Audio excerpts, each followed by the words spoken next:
Hi, you have found this video and either you were there at the session and listening again, or you missed the session or listening to it now, or maybe you came across it somehow on YouTube or an internet search. What you're seeing is a recording of these sessions that are alumni sessions for those who have been in the Certified Agile Leadership class, either the One Day Essentials or the One Day for Teams, or the One Day on Leading Organizational Change from the Scrum Alliance. My name is Scott Dunn, and in these sessions, once a month, we have open topic forums. So you get to listen to the questions that other previous students are raising and hear a group discussion about those topics, what we call lean coffee, or a topical session on a topic that the students have requested and voted up as the top vote getter in going through those. If you have not been in our Certified Agile Leadership courses, please take a look. Go to rocket9solutions.com and you'll find out more information there, or go to the Scrum Alliance. And you can find other Certified Agile Leadership classes there, not necessarily from me, but you can find other options there. We run the class twice a month on Eastern Time and on Pacific Time. So if you haven't been and are involved in the Agile transformation at your company or wish to be involved and support it, please take a look at that. Otherwise, enjoy the session you're about to listen into and hope it's of some value to you. Good luck on your journey.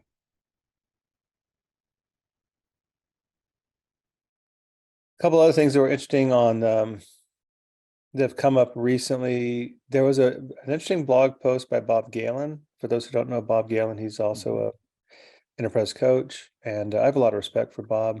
I like him. He's written a few books, and I like those too. But he makes this comment about the what do you call it, the certification industrial complex, and it rang true in the end. The reason I comment on his post was I think in the end, I mean, some of us are just colleagues. Some of you have been students. For my students, I genuinely care that you learn and grow and that you're successful in your career, right? So sometimes we end up chasing things. I always feel like, I don't know if that's actually going to help. Like people say, hey, what do you think about the PMI's, their Agile certification, the ACP? And I say, I think it's a fabulous amount of content. I think it's, really covers more perhaps, and, well, not perhaps more than the CSM, and nobody knows what it is. So if you just want to learn and grow, great, but it's not going to help you land a job. So some of this is brass tacks. So anyways, that came up today. So it's interesting to comment. And since this is not a Scrum Alliance training, I can say honestly, I was nervous, like the Scrum Alliance to say, hey, why are you supporting a path to learning and growth that's not about a Scrum Alliance certification as a Scrum Alliance certified Scrum trainer, right? That's just true. So, but I think what Bob's talking about a program in England that's more about small cohorts, kind of like the Cal 2 program, which I did comment to that. I said, look, we do have that, but it's only for Agile leadership. It's not for the Scrum Masters. So that came up. Looks like there's only one. So Carol, man, this is your day. You're going to get all the votes. You get 100% of the votes. We'll do that. Let's start. We can start. We can add some more. Anything else on anyone's mind? Because this is I definitely want to talk to that whole thing about the certifications is great, but a lot of times you get new concepts, new theories that are coming out, and you go to their website, try to find information. They're like, no, you have to go to a training and you have to pay to find out what the basic concept is and to get certified on it. And to me, that's not right. I'm trying to get more information, some sort of research or some sort of a book or something just to get into it. But no, you have to go to like a complete certification, pay money to find out what it's about. Yeah, that's problematic to me. I think I'm trying to learn. I don't know. That's my take. yeah. I mean, we're learning on what I've learned a lot these last 6 months about. Well, here's a comment I wouldn't have made. And I'm going to vote.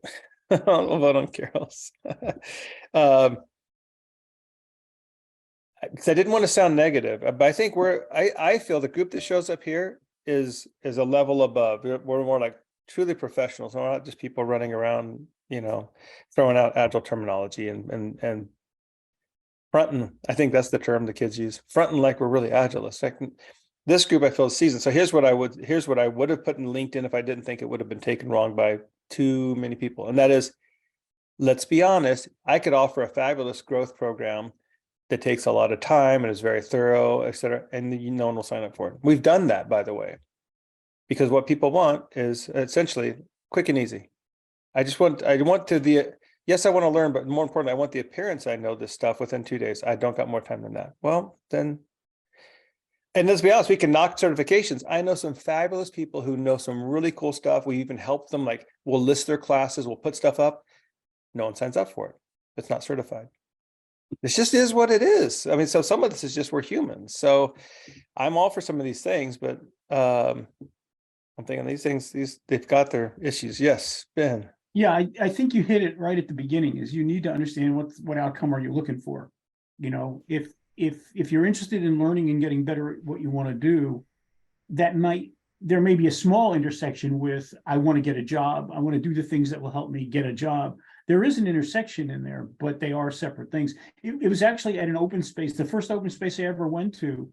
A good friend of Scott and I's, Roger Brown, had a session that was just talking about certifications. And I asked him about the CSP. I said, the CSM, I see it on every job thing. And this was 6-7 years ago. I see it on everything, but all you have to do is fog a mirror to get that. But I was thinking about applying for the CSP, and I looked at what the requirements were, and I thought, this will make me feel like I have gotten to the next level. So I'm interested in doing that and measuring myself against my peers. But does anybody in the marketplace understand it? And the answer was a very quick no. So it's the same with the SAFE certifications. You can spend a lot of money and a lot of time getting it. You're not going to be able to do stuff right away on it from the training, right? But it does open doors. So you need to understand anytime you're going to go to a learning experience, what is it you're trying to do? Yeah. Yeah. Great point. When I interview, if I see certifications, I'll ask people why, what did you learn from that certification? But a much more impactful question for me is, what do you do to get better at what you do? Huge. And that's not necessarily, probably a lot of it is not certifications. Here's my favorite one, and then we'll go through these. But at that, I love asking, so how do you apply this in your own personal life? Oh, then you see if they really oh no, that's just for work. Well, okay. So let's go through these. Carol, you have to just give us a quick overview of these in case people want some more information before they vote. I put one in there. You can still add others for those who want to, but go ahead, Carol. Can I just share a quick personal story on the certification thing? Yeah, please go ahead. 30 seconds. At the same time, I took your Cal O class last year. I signed up for to go from advanced Scrum Master to professional, but through another company.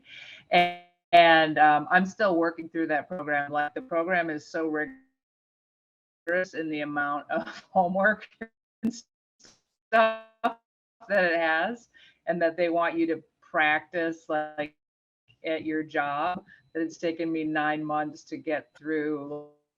It's like a pace, but anyway, just thinking about the balance of practice and do the,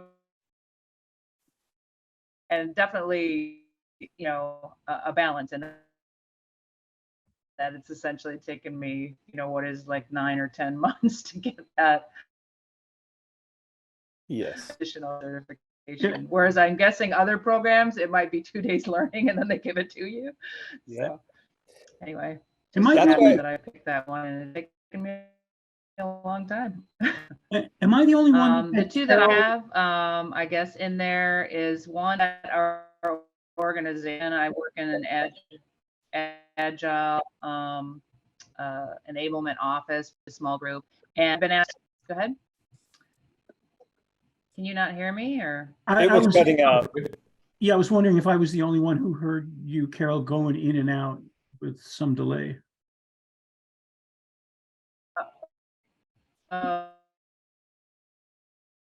Okay. Can you hear me? You broke up a little bit, Carol.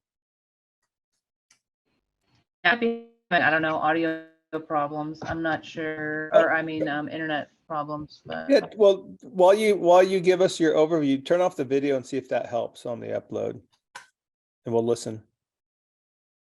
Okay. All right. I don't know if you can hear me now. Hear me better. but, Perfect. So just an agile maturity assessment one. I'm wondering, so I've joined again our agile for last year, and then there was a big change in leadership, and so they want like a current state of agile at the organization, and so I'm working on putting together, but it just made me wonder, a lot of people do agile assessment at a team level. I'm wondering if anyone's using like the organizational level assessments, and if they're going through a transformation where they're using those periodically, and they review and take action on those, and just kind of how are they using them? If so, what are they using, like from Scrum Alliance? Where are they getting the material? That kind of stuff. So that's kind of that. Just wondering in practice if that's happening. And then on the other one, it's just a continued struggle as I'm working with teams, understand agile practices, and even just the agile that as far, still.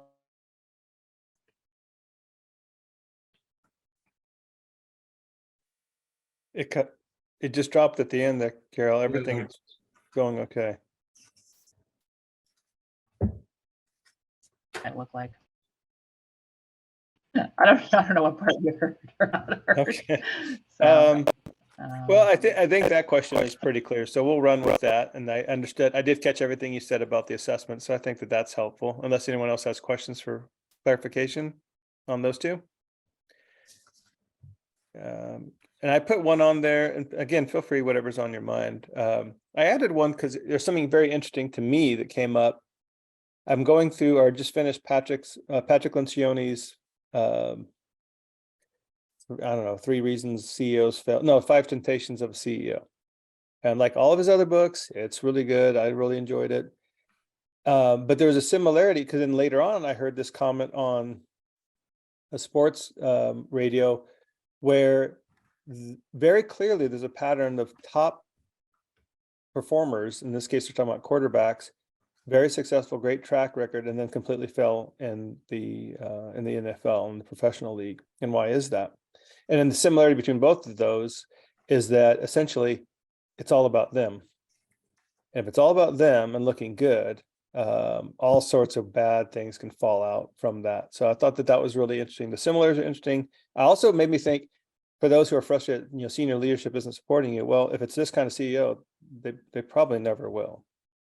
They probably never will. So then it's kind of cool. So what would you do with that? You can decide to work on it or, go somewhere else. But it was helpful for me to hear that. That also aligns with something that Don Cotter said about people that are resistant, and sometimes they'll never get on board. Doesn't matter what you say, what facts you give, what stories you tell. They just won't. So I thought that was interesting. I can give a summary of that. And if there's nothing else, we'll start. Shari, nothing from you. Crystal, you're good? Okay. All right, I'm seeing this. Okay, she's good. All right, so this is a good one. The assessments, 5 minutes. Anyone want to share what you've done in terms of assessments, or what you'd recommend or suggest to someone in Carol's situation for assessing the org level, not the team level? Yeah, the Auto Club is actually doing an assessment right now. They got till May 5th to get all of our assessments done. I think we have a survey. I think 4 levels of distractors, you might say, need to work on, whatever, of 33 questions, 5 or 6 categories, and it's really assessing the our agility, but also is getting down to an innovation. Just how's the PO doing? How's the actual Scrum Master doing? And just assessing various ways that you can improve. So it's definitely, if you hit like a 2, you know, that's kind of like where we're at, but also maybe you want to go to a 3, you have to do certain things to get to a 3. It gives you kind of a roadmap how to get to the next level. Only challenge we have is with the Agile Scrum type of framework that we're using. We use Scrum also for operational teams, which you can do that, but it's really hard to translate that when the assessment's written for software developers. So you get the people that work in infrastructure like, we're not developers, and so you have to get that translation layer going, and it kind of ticks them off like, why don't you do it for us? So we're getting that kind of like that that type of conversation happening, and it's kind of like impeding the actual assessment itself because it's alienating people. So why don't you create another one for the operational? Make an assessment more agile for the operational type of team, maybe a little bit more Kanban-ish or something. That's in the works. So I think our agile team here, services, their maturity level is not very high. Maybe they need to be working on maturity level, increase their awareness of what's happening with the organization. But yeah, we're doing it right now. It's useful. We can definitely use it to assess where we're at, where we're going. But I think it's just more results oriented, not really outcome oriented.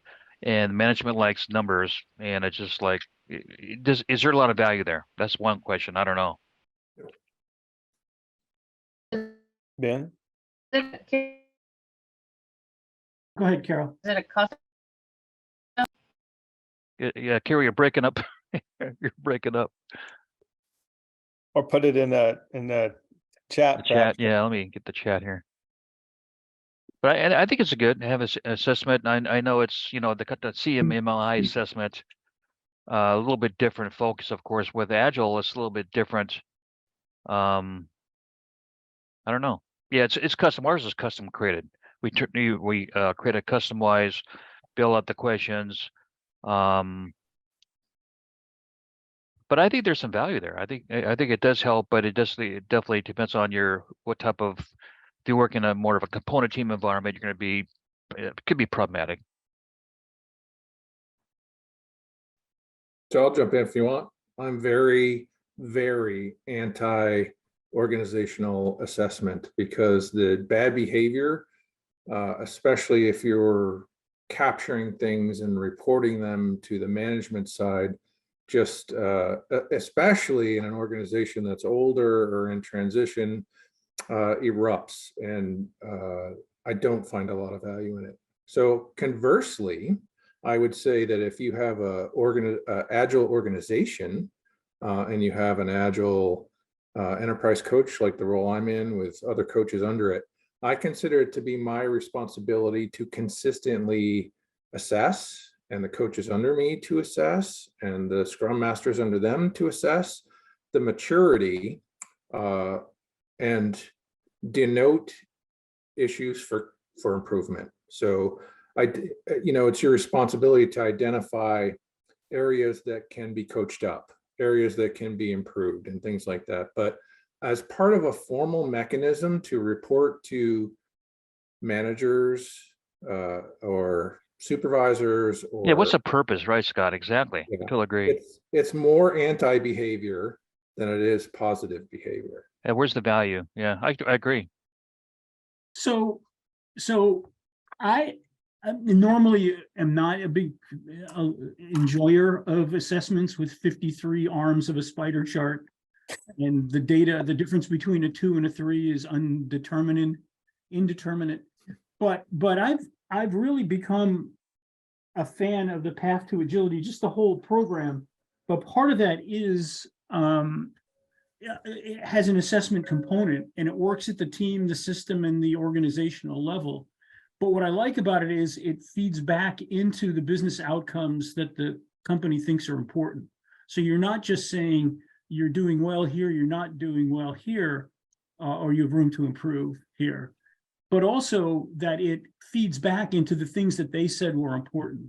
And I think it's that connection between an asynchronous assessment and what you're doing, where something says, here's the thing we're measuring, here are the acceptance criteria on them, here's why we think this is about where you are, and you said this was important to you, and that's why maybe we should work on it. So I think that's in line with what the two previous people were saying, is that it's outcome driven, not just a lagging indicator. Yeah, but companies like the metrics. They like those results, and they think the results correlate to a the stakeholders happy. And I don't think that's true at all. I think there were two results happy. There might, at least my auto club here, results, metrics. It's not translating anything that's at least not enough of good outcomes, and that's On for that, me. Yeah. yeah, on the P2A assessment, you can get numbers out of it. It does relate to numbers, but it's not simply an assessment and here's where you're good and bad. It's an assessment that ties back to the things that we said we were going to try to do as part of this transformation. And it reflects back to what you said was important. And I think that correlation helps make it be more than just a carrot and stick kind of a number. Yeah. I agree with both. Yes, Kim, people, they want to see real numbers. P2A can show you real numbers in terms of, are we doing the things that get you there? But also they kind of say like, well, what metrics do you want to use? And they have recommendations. If you took the P2A, like if you went through it in part of the CAL, we don't have that. And they might have even moved it off of the normal one, but I can always send you like, here's suggested metrics they use for quality, time to market, employee engagement, right? So, but you still have to kind of decide, because in the end that's tailored. But I'm with you. If I'm leadership and I think competing values framework, I'm blue, I want to see results. I think it's fair for them to say, show me the money, show me the results. We're investing a lot. This is disrupting a lot. And I agree. Are we getting something from it? Now, the challenge is, I think if you just throw in these, I mean, early on at a large financial institution, and I said, so, what are you using for metrics? Because they're saying like, here's the, we're making progress. So what metrics are you using? Number of teams using Scrum. Like that makes no sense. I mean, it Yeah, makes but no Scott, why don't you, sense. I would definitely, for outcomes, why don't you assess or do some sort of survey to the customers themselves? How do we do and how are we delivering? Go to the customers and get their feedback and use that for actually how we're doing, not just the results. It's like, yeah, we're doing a perfect project here, but Yes, we're not delivering absolutely. what they want. Go to the Absolutely. customer and vet Yeah, the customer and get, I mean, that's a lot of, I think that's a lot more valuable than just doing 100% the agree, Kim. burn down 100%. charts and. Yeah, exactly. Number of people on Scrum teams the customer could give could care less, but Net Promoter Score, absolutely, right? And I think Net Promoter Score is a great one for customer satisfaction. So yeah, I'm with you. I'll try to dig That's all those I'm up saying. while we're chatting and put those back in. Yeah, and I do feel if we're not careful with assessments, it can actually do damage, and it can waste a lot of time. So I'm very conscious of that. To Scott Quiggle's point of, let's not use this as some blunt instrument, because it can mess some stuff up. Ben, I see your hands up. Yeah, this is kind of, I've been lately on this rampage of treating transformations like a product. And I think with what was just said, I would go even one step behind that. It's not just how are we doing on delivering this value, but I would start earlier and say, let's come to a common understanding of what it is that you expect from this transformation. In other words, when we define a product, we spend a lot of time, there's all kinds of techniques for saying, let's be very clear on what this product is, who does it affect, what does it do, what does it not do, what are the features, and you even come down to an MVP. And I think if we did that on the transformation, if the first day of the transformation, we sat with the sponsors and the people who are going to be impacted, all the personas, and said, here's what we expect to do. Now we have a baseline against which we can feedback and decide if we're delivering what was commonly expected. Yeah, I'd like to circle back just on one last thought on that one, though. In all fairness, because this is what I've been camping out. And by the way, Ben, I love what you're doing with transformation as a product. I think it's one of the best ideas I've heard in a while, and I hope to see it come to fruition some more. But I would say this, my friends, as I come back, and we keep coming with these clients who are coming and asking us on their second, third, fourth attempt to go Agile. That's our current record. This is the fourth attempt. if they're to say, how's the Agile transformation going? How would you answer, and how do you know? And I don't even have a preference of that, but I do feel it's fair to be able to answer that. I would prefer quantitative and qualitative measures, but how many of us can't say how it's going, or say so with any confidence? I mean, your gut can tell you. You're all experienced enough to know. The stakeholders don't. How do you give them confidence? How do you give them the continued support, or hire those additional Scrum Masters, or create a new Agile coach role with job family within the org, right? How do we justify these things? You got to help them help you. And I think numbers is a good way to do it. That's just my 2 cents. Oh, Kim's got a drop. Bummer. All right. Gotta have some kind of metrics in order to justify things like that. I have to deal with that all the time. So, but I gotta say, Ben, that sounds like a title of a book to me. Are you writing a book? Transformation I as I don't know if you know Lakshmi down at Pacquiao, but she and I put submissions into both the Scrum Gathering and Agile 2023, and they were less impressed than everyone else I've talked to. But we just got on the schedule of the Agile Coaching Exchange West Hey. for their end Oh, of good. May meeting, and I think that's the approach that Lakshmi and I are going to be taking Cool. to go to small meetups and the like. I'm actually want to put a what is it called? The 20 and 20 Pekka Pekka Yeah. Kacha. It's 20 slides, 20 seconds each. I think what we're going to do is put one of those together to get our juices flowing, and that might be a good thing to. So that's 6 minutes and 20 seconds. Anyway, yeah, it's something we're trying to develop. So I'm glad there's interest in it. I've been a kind of founding member of Ace West for a long time, so looking forward to that. I'll watch the calendar for you. Yeah, it's the 4th. I think it's the 4th, whatever.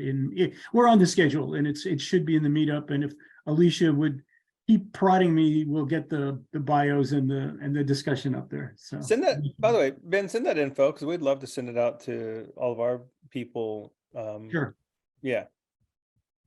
All right. I'm gonna call that one. I think we have beat the assessment dead horse. Way to go. Carol just mentioned this one, and that probably is one of our longest ones in a while. I'm gonna move that over to done. And well, we're in a tie. Any tie-breaking votes? I'll put in the I'm not sure if everyone has it. So I'll give a second in case anyone else wants to vote that didn't get a chance to vote yet. If not, I'm gonna move Carol's up. That dot looks bigger. Is voting turned off? Is it? Can't seem to vote. Well, hold on. Oh, now I've got well, now I'm locked in this, kicking it off. I thought you could keep, I get maybe it stops after we start it.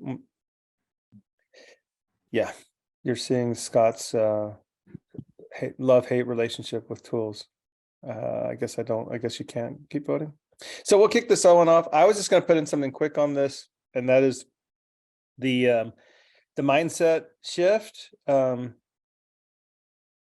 Clearly we already went through, like, you can take a class. It's challenging because I don't know if the right leaders don't usually go to the class. I think the mid-management comes to the class and tries to influence some of that.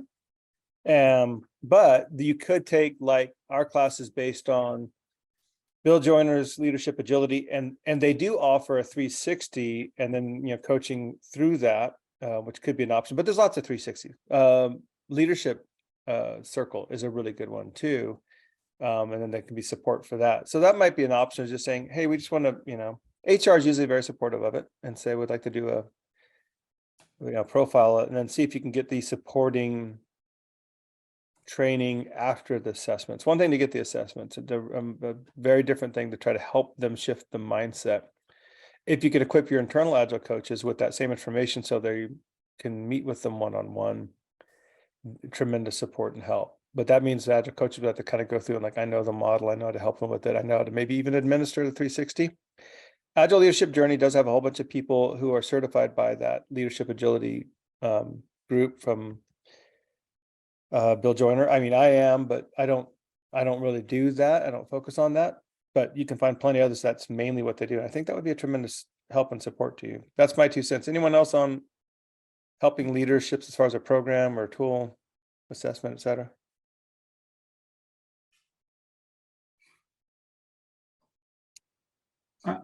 I'm looking at the title here. I don't have anything about assessments on that, but on the middle management mindset, I think first of all, I've given up talking agile to mid-managers and just talk about common sense, and then apply it to in whatever agile framework or method we're using. And with middle management, it's kind of what's in it for me. You know, like a good attorney, you only ask questions you know the answer to. When I'm working with middle management folks, the question I think that gets them most starting to understand the benefits of agility is, do you get smarter? Right? Do you get smarter? And that came from the thing that turned me from my PMP mindset to more of an agile mindset was a book that was written for people like me. It was the Software Project Manager's Bridge to Agility. And one of the first things it said in there was, you never know less about something you're working on than at the beginning, right? So if you talk to a product person, let's say in middle management, and they're used to saying, well, I tell you what I want, you tell me when I'm going to get it, you know, in the old way of doing things. Well, the first thing you can ask them is, how's that work for you? How has that worked before? And it hasn't. But if you say, well, if you get smarter, how would you like to have a way where, as we're developing what we're working on for you, we can integrate your new learning into that process with minimal impact? There will be some impact, but you're not going to have a change control board, and you haven't spent 3 months on doing your planning. If that makes sense to you, now we can talk about which framework, which process are the right ways to do it, so that as you learn, as you see what your competitors are doing, as you start seeing incrementally what we're doing and want to change what we're doing, that the way we've set up the way we're delivering that work will have minimal impact by doing it. And I think by talking that way, rather than, you know, 5 ceremonies and all this other stuff, you start getting them on your page, and then you can start talking about the implementation specifics. It's only taken me 10 years to figure that out. That give you something to work with, Carol?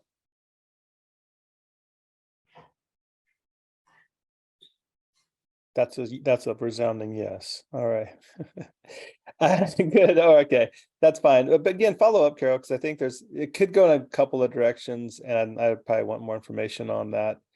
But I think we'll say this, Carol. I think everyone here deals with that. I've yet to have seen that leadership really gets it and is on board at any of these organizations. There'll be a few, but mostly no. And how do we do that? Well, there's lots of different ways we could do that. I'm just glad you're trying to do the right thing there.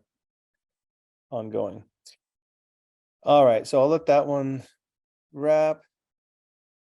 This is a small cozy group this time. And I'm glad you pinged me, Ben, today. So I'll finish that one. And I kind of mentioned this already. The book, let's move this one over to done. There we go. The book was 5 Temptations of a CEO. Definitely recommend that. Well, to understand what's really going on inside a CEO's head on the personal level, I thought it was insightful. What they wrestle with, but that one that really got me is the first temptation of it's all about me and my career, and so that works to a point. Like, you're moving up in the career ladder, you're getting promoted, etc. Great, good job. Now you're CEO. Now what? Because that's the end. Well, now you got to make sure you hold on to that position. So you don't want to take risks. You don't want to lean in. You don't want to look bad. You got to make sure that the people that report to you have their support. So you don't maybe really hold people accountable to things, because that would be difficult.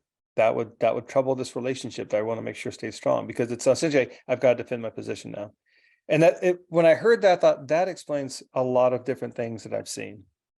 And it's human nature, and it makes perfect sense. But for us in our field, that explains why we run into this logjam of, we're trying to bring about change and try something new and take risks. And yes, people will be upset, all of which is not on the top list of the CEO. They'll say it, they'll talk it, but we've all seen when push comes to shove, we need to be tactical about that. We don't need to get religion on this. We need to, anyways. So it just gave me comfort. And it also made me think, I guess the other takeaway is, for the people that come to me saying, what do I need to do to get leadership support? I'm more comfortable saying, oh, you may never get it. So because the real question to me is, what would you do if you don't ever get it? So you can stay at your job and hate it, or it can suck the life out of you. Or, decide to have some agency and figure some things out. I just don't want any of us being stuck in the situation of, I've been trying to get the support here for 7 years. Like, yeah, that's way longer than I've been trying to make this relationship work for 7 years. Yep, that's probably 6 more than I would have given it.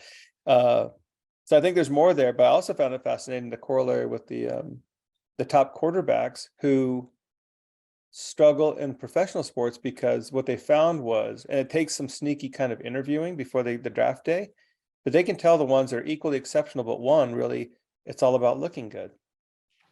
And if it's all about looking good, what happens when there's not a crowd? It's just practice. What happens when you fail and you're not looking good now at that higher level? How do you handle that? Well, maybe you don't, because some of these people may have been successful for many, many, many years, but it wasn't about that they love the sport, or in our case in work, they love the work they do. They love looking good. And so when things turn on that, how they respond, I thought was really interesting. So some of these people who have insight can predict the top. They're great at what they do, but for the wrong reasons, and then they'll fail. I thought that was an interesting corollary that I'd like to follow up on. Anyways, that's the nuts and bolts of it.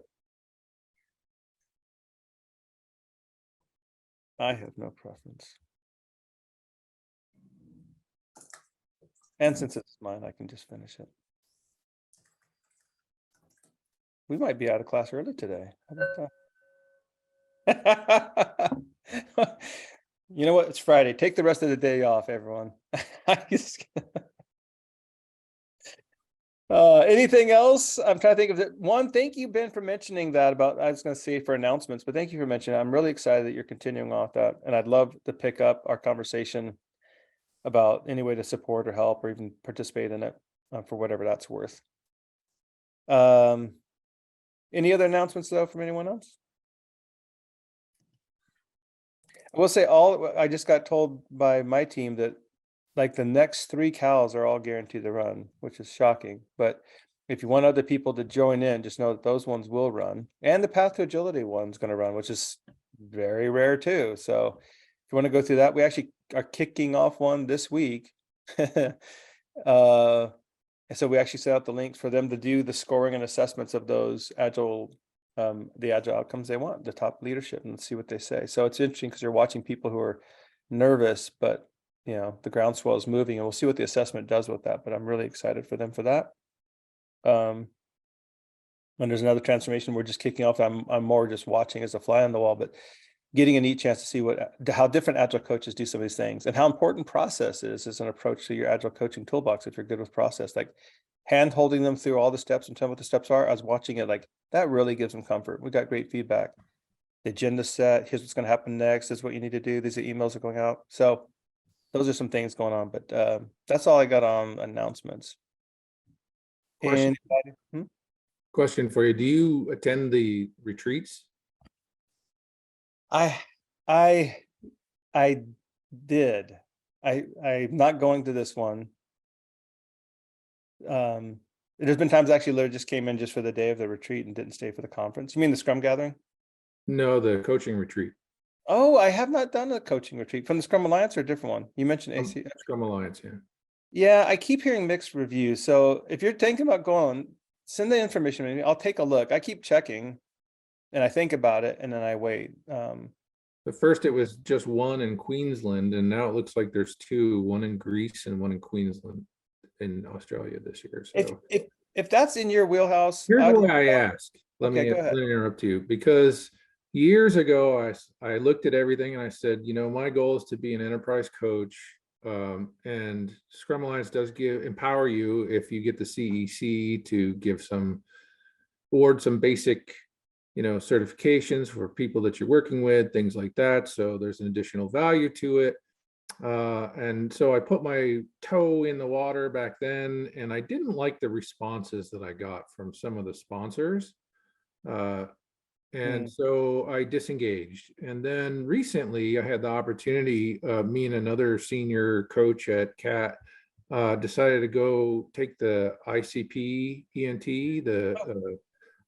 and that was fantastic. I mean, it's still, I think there were 1 or 2 people in there that, fogged the screen and got the ICP ENT, but most of the people were coaches and really engaged and participating in the exercises. And it's just a week of learning and shaping and maturing a lot of different tools around, that coaches and enterprise coaches will use, some with leaders, some with teams, some with organizations and things like that. And so now I'm kind of coming around and I'm like, well, one of my requirements for Scrum Alliance is that I go either volunteer or participate or attend events. I've never been a big event guy. Sometimes it's just because it hasn't worked out timing wise based on, what I'm doing. And other times it was like, okay, now if I want to go to this, it's out of pocket. I'm not going to spend the money on that. So I'm building a case to go to the Queensland retreat. And I just wanted everyone in this room, have you been to a retreat? Did you find value in it? Did it advance you towards a CTC or a CEC? What are your thoughts? I've talked to people who went to some that were up in Berkeley, I believe. Yeah, there was only one in the US in like 6 years or something. Yeah, but the people who went to it and enjoyed it, they met good people, great content, good networking. I don't know if I would go to other continents. I don't have enough to know if going to other continents would be worth it, but they enjoyed more than just perfunctory enjoyed. They really did seem to think it was a great opportunity. Whether it helps lead to certifications or not, probably in some of them, the people who are the adjudicators go to those, but I wouldn't know about a European one or an Australian one.